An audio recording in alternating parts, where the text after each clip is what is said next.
Hi, this is Andrea Hendricks. Let's take a look at how we can use the graphing calculator to help us with section 4.3 problems.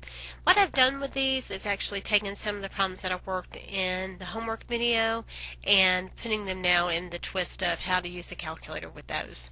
So, like number 17, we were to solve x minus 1 over x plus 2 is equal to 1, and then the related inequalities. So, what you would do is enter the equation in your y1 by first setting it to 0. So we would have to do x minus 1 over x plus 2 minus 1 is equal to 0 is really what we're thinking.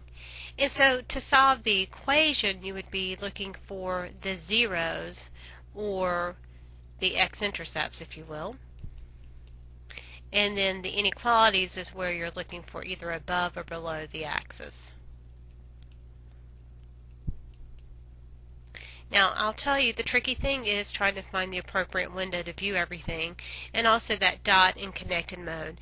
If you try to graph this in the dot mode in the standard viewing window, you're going to get this jagged piece where it looks like it's connected, even though your calculator may be in the dot mode. So the trick is this. You've got to go back to the mode, put it in connected, and graph. Then go back to mode, put it in dot and graph, and then it will only do the dot mode. I don't know why your calculator is like that. I get very frustrated with that dot mode. So that's why I often use the Z decimal mode, because then you don't have to worry about that.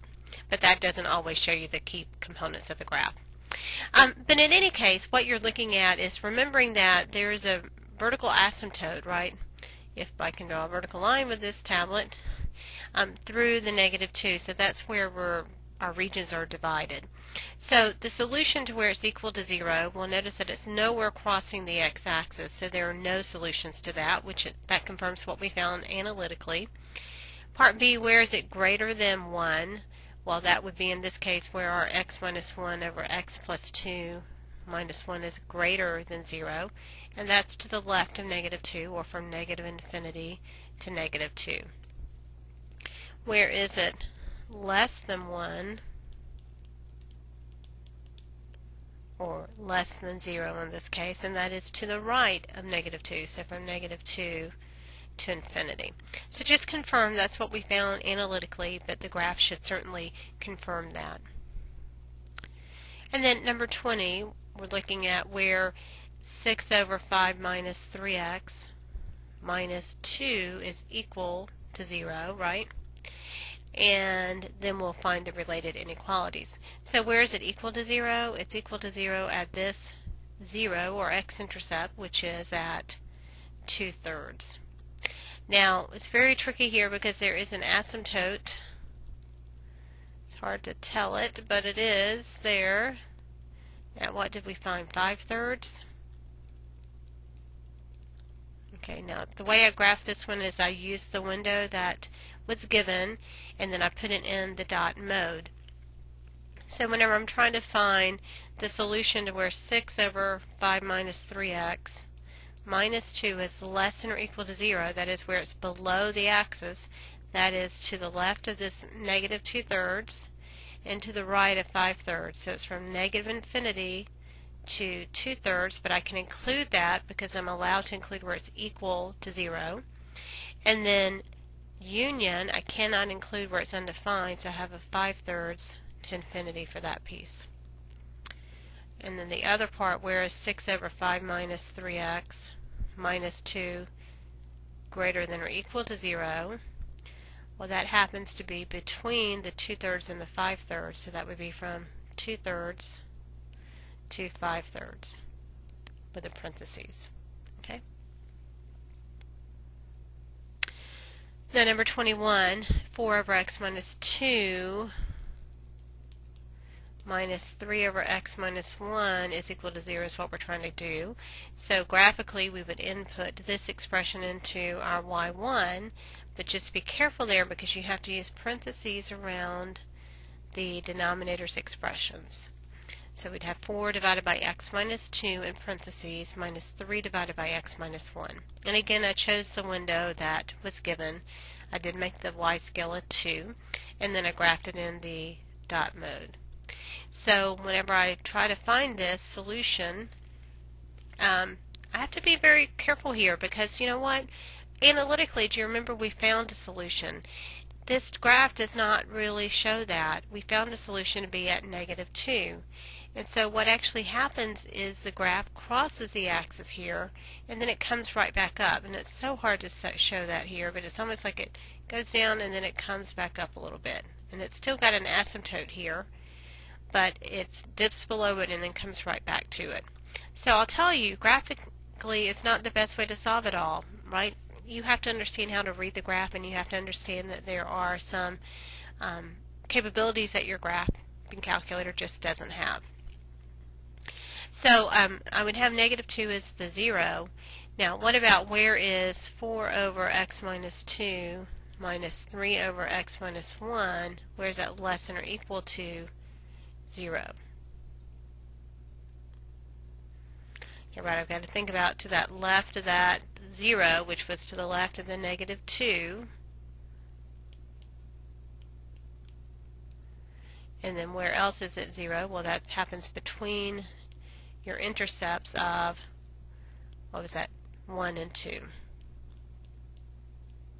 Okay, so you have to understand where the vertical, I said intercepts, I'm sorry, your asymptotes are.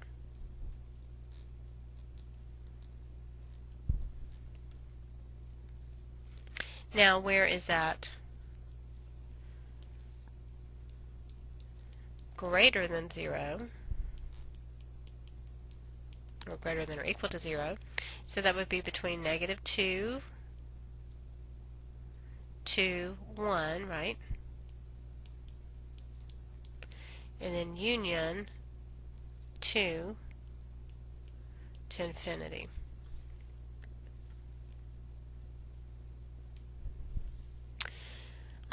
This problem was just to find the complex solution, so not even solving the inequality part, but just showing you how you would have to enter something like this into the calculator. So I'd have to get it set to 0. So to have the 2x over x squared minus 1 minus 2 over x plus 1, and then plus 1 over x minus 1 is equal to 0. The key component there is to make sure that all of those denominators are put in parentheses. Okay? And then whenever you graph it, and I think I did the standard viewing window. No, maybe I did a that z decimal window just stretched by a factor of 2. But there is a solution here, right, at -3, which is what we found algebraically. And that's confirmed by the table because we get a 0 when x is -3. And then number 65, we want to look at where 2 minus 5 over x plus 2 over x squared is greater than or equal to 0. So one way is to use the graph, and then I've shown you another way that you could have done on all those other problems as well, where you could enter the inequality in y1 and graph the regions that would be shaded on the number line. But if I was trying to just read the graph, if I have 2 minus 5 over x plus 2 over x squared, I'm trying to find where that's greater than or equal to 0. I'm trying to find the values of x for which the graph is above the x-axis. So that happens from -infinity to 0, right? Because 0 is our vertical asymptote.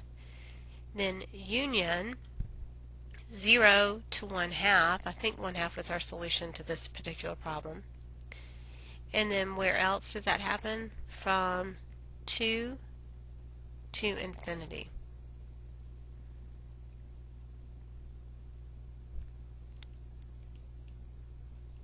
Okay.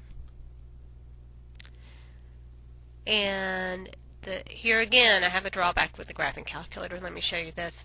Because 0 was a restriction, but it's not showing me that there, right? That just looks like it's from -infinity to 1/2, which is not the case.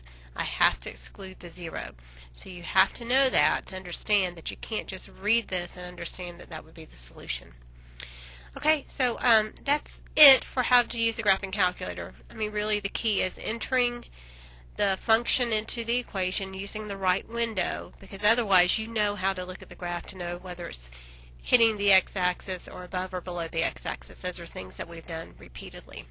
So if you have any questions, don't hesitate to contact me. Thanks.